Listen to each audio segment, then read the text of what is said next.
Diaz and Tony Ferguson.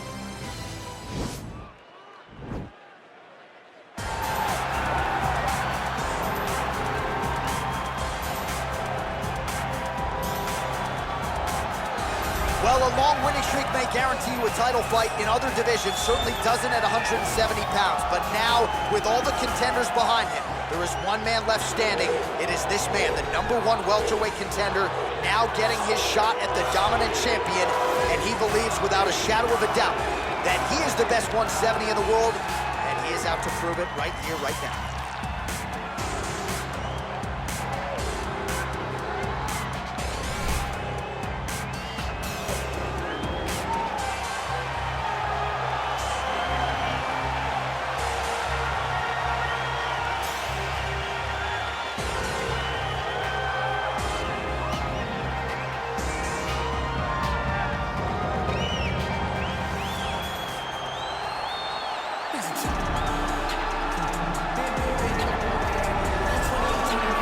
The reigning, defending, undisputed UFC welterweight champion in a division full of killers. He has remained the hunted at 170 pounds. Now, unquestionably staring at his toughest challenger to date. Can he go back home as the champion? If he can, another chapter to one of the greatest welterweight legacies the Octagon has ever seen.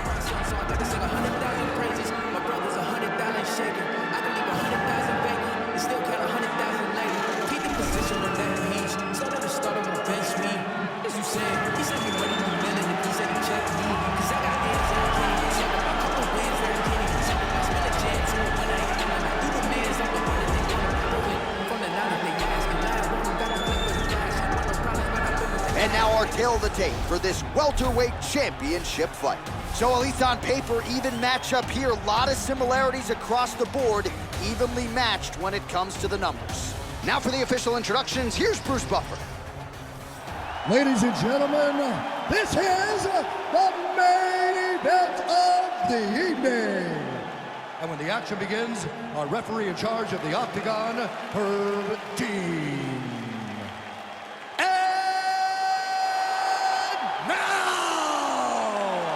This is the moment UFC fans around the world have been waiting for. Live from the MGM Grand Garden Arena in Las Vegas, it's time! 5 rounds for the undisputed UFC welterweight championship of the world. Introducing first, fighting out of the blue corner. This man is a freestyle fighter, holding a professional record of 26 wins, 6 losses. He stands 5 feet 11 inches tall, weighing in at 170 pounds. Fighting out of Orange County, California, introducing the challenger, Tony Ferguson. And now, introducing the champion, fighting out of the red corner. This man is a jiu-jitsu fighter, holding a professional record of 21 wins, 13 losses. He stands 6 feet tall, weighing in at 170 pounds. Fighting out of Stockton, California, ladies and gentlemen, presenting the reigning, defending UFC welterweight champion of the world, Diaz!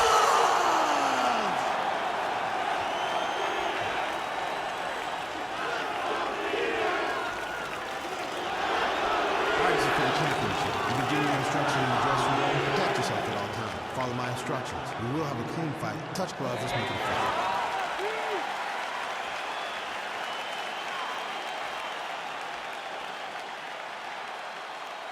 Ready.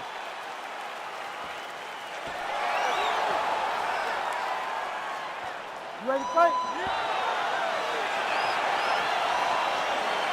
All right, here we go, UFC lightweight division. Round 1 is here. Nate Diaz versus Tony Ferguson. A lot of different challenges when you're facing a guy like El Castillo. Yes, because he's so diverse. You never know if Tony Ferguson is going to hit you with the low single, with the over elbow, spinning attacks. He's got great submission skills. There's so many things that Ferguson can do. You can never truly prepare for him. All All right, good job by him there to raise the guard and protect his head. He's doing a good job of keeping the guard high, blocking his head, making sure he's not taking those damaging strikes on top. Big punch lands over the top. How's he gonna follow this one? Man, how good is that jab from Nate Diaz? Almost as if he's been doing it for 20 years, right? I mean, he has been doing it. You know, he's got a great boxing coach in Richard Perez, a guy that he believes in, a guy that has allowed him to gain the confidence to stand with the best strikers in the world. And he landed the right hand there. Wow, that right punch has been the money weapon for him tonight, and he landed it again there. If his opponent does not change something, he will continue to throw the strike until he makes him stop throwing. Big, powerful punch lands. Now he gets back to range. A little single collar tie there. So just over 20 total strikes have now landed for Tony Ferguson. Game of inches right there, boy. Wow. It was a good night when that landed. Man, he is so sound defensively. Nice job to raise the guard there. It's the relaxation that allows him to see things coming and block most of the strikes that are coming at him. Flush right hand is true. Oh, and there he goes, working off that jab again. How's your jab, DC? I mean, the jab's nice. I love throwing the jab, but you realize that as MMA evolves, guys will start to fight behind a very educated jab. It's just like boxing. The most thrown punch, and the first one you learn is a jab. Right. And in MMA, guys are starting to take that same approach because it is such an effective weapon. Nice punch there by Diaz. Nice connection there by Tony Ferguson. You're probably glad you never had to prepare for a fighter like this in your day. I've never seen anything like that, and I'm not sure there's anyone like that going up in the weights. Tony Ferguson does not give you any idea of what you're facing. When you're in there, you're confused. He doesn't give you any type of pattern inside the octagon. That jab is fast. Look at that jab. Able to land with the left hand. All right, 20 seconds to go in the round. Nice straight punch. Timely defense there. Huge block for him. 5 minutes in the books. All right, let's take a look back at some of the replays, Steve. All right, DC, second round is getting underway. Round one, not the round of the year necessarily, but some good in there. And it's not always gonna be. When you have two very talented fighters, sometimes it's very even. That's what we saw in round number one. Punch over the top. Well, at some point, you've really just got to start mixing things up a bit more. Get some strikes to the body. At this point, he's really just been a headhunter. DC, didn't take him long to find his range here tonight, huh? His timing is on point. And that one certainly found the target. Well, the numbers continue to pile up. 54 total strikes have now landed for El Cucuy Tony Ferguson. And connecting with just a 36% accuracy there against Nate Diaz. Trying to find a home for that right hand. Oh, that's a big hook to the chin. All right, so he connects with another punch there, kind of targeting that cut, I think. I mean, when you get a cut on your opponent and you see it and it's pouring blood, you continue to attack it. Every time you land, you can see that it splits it a little bit more. Great job finding that weakness and really taking advantage of it. Oh, he lands another strike to the body, really starting to connect on a lot of shots to the midsection, and these will take their toll as this fight goes into the latter rounds. Nice punch lands over the top. And both guys really throwing with authority. Oh, that is an uppercut from hell. Beautiful job by him there. I mean, he threw that thing from his hip and he landed with all the force that he could muster. I'm surprised he didn't. Yeah, looks a little wobbly on his feet. He needs to start looking. Oh!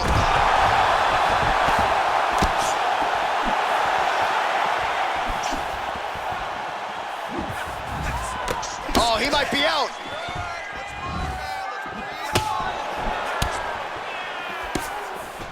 Well, he's really picked up the pace here in round 2. Much more aggressive now here and starting to find himself in the pocket. Just missed with the left there. Oh, that's a good strike there by Diaz. Well, DC, headgear's not allowed, but he has raised the hands, and he's doing a nice job protecting the dome. He's doing a great job of blocking his head. A lot of times, those shots to the head will knock you out. Not this time. This guy's making sure nothing lands. Well, Nate Diaz has certainly found the range here. There, DC, he is officially run. A big, massive hook that really has put his opponent on skates. Big body kick. Seconds winding down in round 2. All right, that's the end of round number 2. All right, that's the end of the round. He's got a cut on his cheek from that round. There are certainly worse locations for a cut on the cheek. It's not going to trickle down into the eye. Nonetheless, pretty significant gash. We'll see if the cut man can close it up.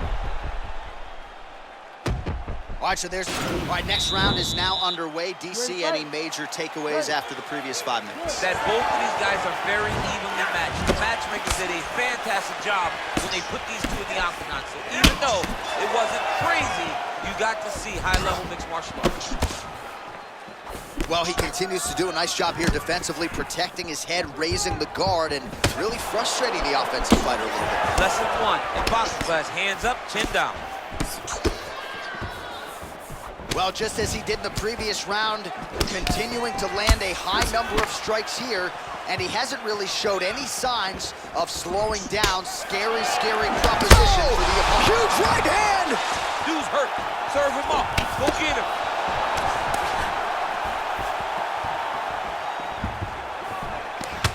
Good right hand. I mean, he's cutting them down to size with these beautiful leg kicks. 90 total strikes have now landed for Tony Ferguson. Well, not this fighter's most accurate effort to date necessarily, DC, landing with 33% accuracy here against Nate Diaz. Nice. That one appeared to stun him. Oh, he's hurt bad. He's hurt bad, John. He's got to press him. He's got to go chase that finish down now.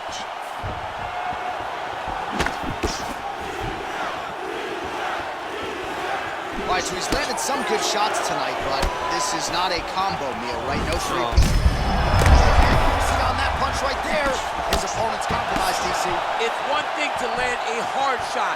It's another thing completely to land a perfect shot. And that was a perfect shot. That's a safe, DC. He's rocked. That was a beautiful hook. It landed perfectly, and it hurt his opponent very bad.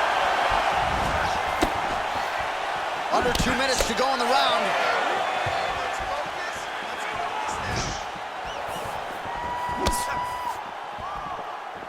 Try to establish that jab. Well, not sure if he... Wow. Gets up again here, but hurting.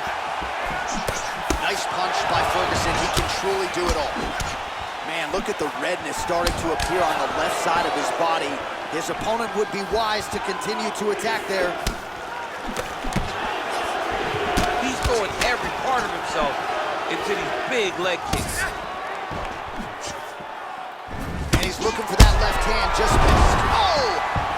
He's in trouble. He's hurt bad. Oh, big left. Oh!